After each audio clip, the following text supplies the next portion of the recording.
When we're here, we're going against somebody that has a very, very good base. Notice that when Christine is basing on me, her shoulders and her hands are above my head. Okay, so she has a very strong base. Now I have to feel the way she's rocking. Okay, so when I do this, I switch, I come right up. Now all I'm doing is I'm going to the hip and a knee tap, right from here. Okay, it's a very basic sweep, but it's very effective. I'm taking the knee and the hip and I'm bringing it towards me. Again, now we go right back to our shield pass. We block. Now from here, we're gonna go this way now. We take the top wrist, pass, 1-1. Okay, again, there's a couple things that we can do here. What I always do is when I'm here, I make sure that my head never passes. I always stay aligned, making sure my foot goes into this little gap here. Into your foot pocket. Okay. Now once I'm here, I stable. We have a gift wrap here. Now I make sure that I use my left knee again as a wedge to make sure that Christine's elbow does not get on the mat. Because if my elbow gets on the mat, that means I'm out. So look, I keep it behind in a very, very tight trap. Now I just start working. I have my gift wrap. Making sure the elbows again off the mat, we go over the wrist. Knot it up. Now we shoot. Connect. Cross. Still holding her wrist at bay. Okay, we go shoelaces over. Shoelaces to the hip. I'm still controlling the wrist. Now we go to our Kimura lock. Oops, sorry. Yeah. It goes fast. It's pronounced triangle. Here's the thing, though. Here's the thing. Now We call it getting As soon as that Scott. Kimura gets locked in, you're choked. It doesn't matter because the pressure from his under choke is pushing his leg down into me, so it's like it's going right into your... We call that getting Scott. So again, look it. We keep this away, up. Now as I lock in my Senkaku, shoelaces over, shoelaces to the hip. See how he tucks it behind? That makes it so much more excruciating. And look at how I control the wrist. Once I know the wrist and the elbow are far away from me, all I'm going to do is go elbow to elbow and cover. Sorry. At that time, the ball of their ankle goes Her right into your throat. she's being nice. Her Senkaku is way, way meaner than mine. She has little legs. Don't talk about her. Lies.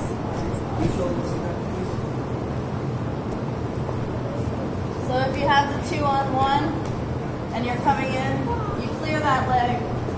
You always grab your ankle, not the top of your foot. You'll break your foot. You lock it in, and you always want to put this behind the back. I can't even get to this. Now watch. See, it's this way now. Now reverse it. Remember, you always want to get your knee to lock it in to make sure you have the proper Senkaku. Your knee has got to go to the ground. Now, when we're here, right? This is what we call pretty much no way out. Okay? But this is what we call you're not getting out of this submission. There's really no defense. A lot of people say, a lot of instructors say, oh well, don't get in there. Well, sorry, it's too late. Your arm is getting ripped off and you're getting strangled. So there's an interesting theory over here. We were able to take an upper body attack, Senkaku, Kimura, and then to make it a little more nicer, we added a leg lock. Okay? So you not only have the Senkaku, Kimura, but now we also added a leg lock, just to make it a little bit more Excruciating. Swear. Your only way out is if it's sloppy at that point, come out the back door, right? Yep. Or from this point, you're grabbing the leg and you're bringing it in with you. You see what I mean? You see what I mean? I I did show that in my Chicago demonstration.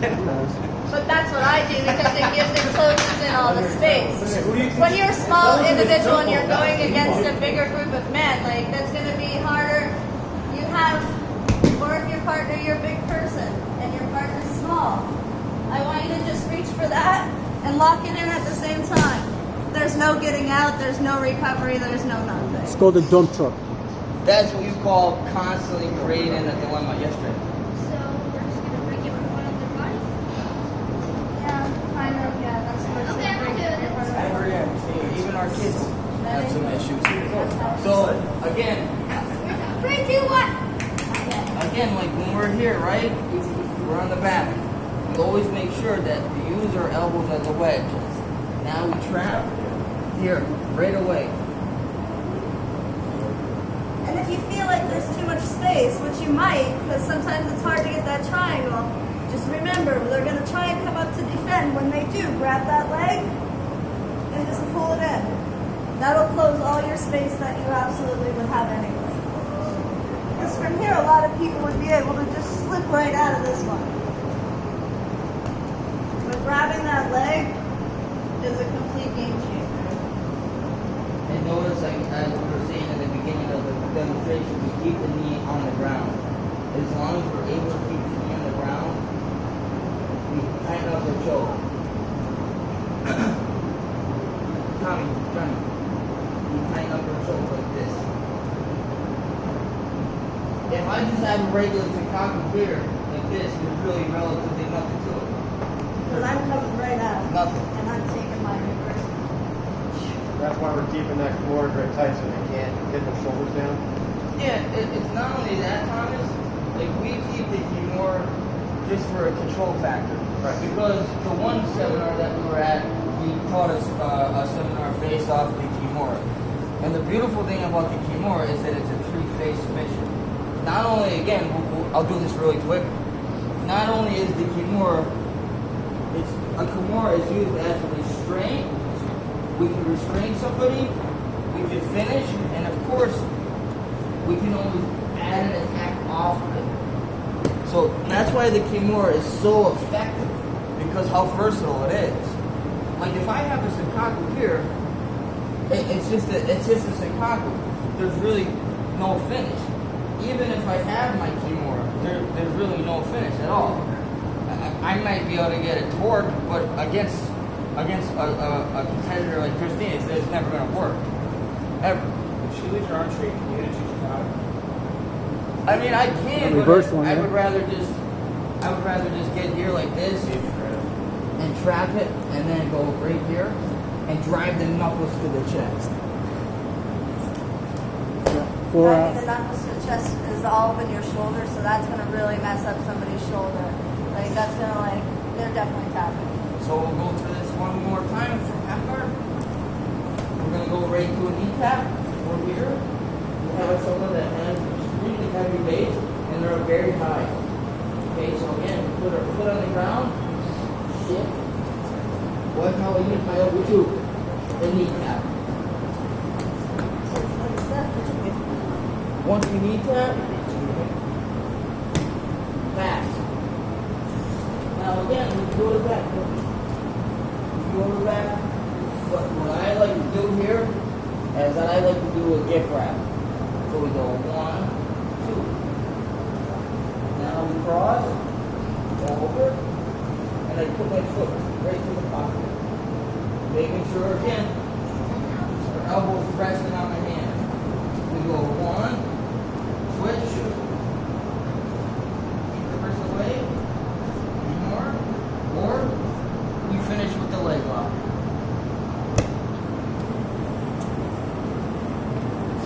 Leg lock. So from here, tying it up, we're reaching up, and we're pulling this back. We do that, there's no chance of getting out. Questions?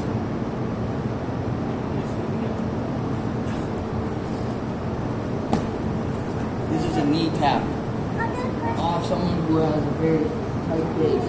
You lift, up,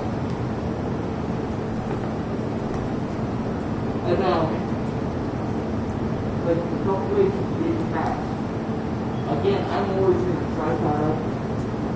You walk over, staple, head and arm. Now we gift wrap. 1, 2, 3. Okay. Step by step, play around with it, see what happens. 1, 2.